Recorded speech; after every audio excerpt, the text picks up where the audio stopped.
Time magazine, in December 1973, called streaking a growing Los Angeles area fad that was catching on among college students and other groups. In March of 1974, a rivalry was born in the South between the universities of South Carolina and Georgia. But the antics quickly turned from naked fun to competition, when about 500 unclothed University of South Carolina students revealed their bare necessities in the streets of Columbia, setting a national record.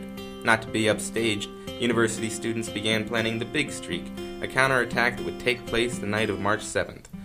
On that same night, students of the University of Delaware planned a similar streak, along with colleges across the country. It began at Harrington Beach and was rumored to pass the Deer Park Inn on a busy partying night. Two officials from 1974 give their account of what they remember from that infamous night on Main Street.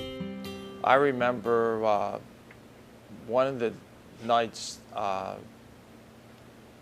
and I think it was more, there was some racial overtones, but there was a demonstration up at the Deer Park, and the police didn't proactively do anything. They thought it would just die down, and it didn't. And I got a call at home and said, "You need to come back. We're going to have to open up the court because we're going to try these people tonight as we arrest them." So I came down, and there really weren't any arrests. So I went up to the police station to find out what was going on, and Main Street was shut down. They were throwing bottles and rocks, and a lot of people were intoxicated. And it was a really strange experience. The funny thing is, it started maybe about 9, and by 11, it had gotten out of hand. And somebody had the smarts to call the city of Wilmington and said, "We need your help," because back then a lot of the departments didn't have riot gear.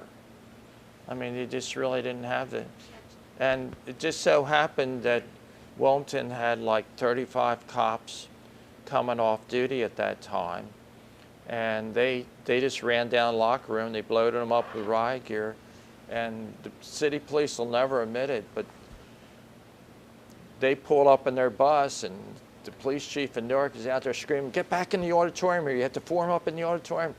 And the lieutenant says, "You can go to hell.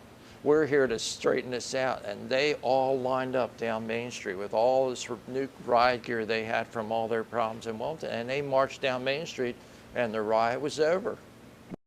When we had the riot here in Newark, this was during the anti-war establishment, when we had, against the Vietnam War and anti-government and all that, and it started over streaking, but it was a very ugly thing, and Newark was a battleground.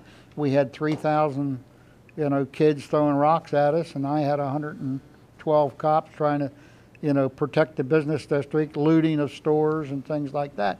And it gave us a black eye, but out of it, the thing that if there was a plus to that we had people that were in, it was like, it wasn't Detroit and Los Angeles, I mean, it was rioting in Newark, Delaware, and 36 officers had to go to the hospital, and students were, hurt in the enforcement activities. But when we finished that evening, it was about 3 o'clock in the morning, and we're at the police gymnasium, which was on Main Street, and here came about 40 female student sororities with bags of sandwiches and drinks for the officers.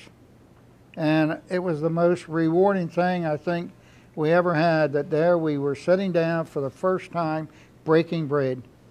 And boy, any animosity or feelings went right down the drain, and because we had commonality. And at the same time, the next morning, Main Street was just nothing but broken windows, broken glass, rocks. You couldn't drive up Main Street without rocks and everything else. And who's out there with brooms and GI cans? The college guys. There must have been 300 of them out there. Cleaned that town up, and when the daylight came, there was no evidence of that riot.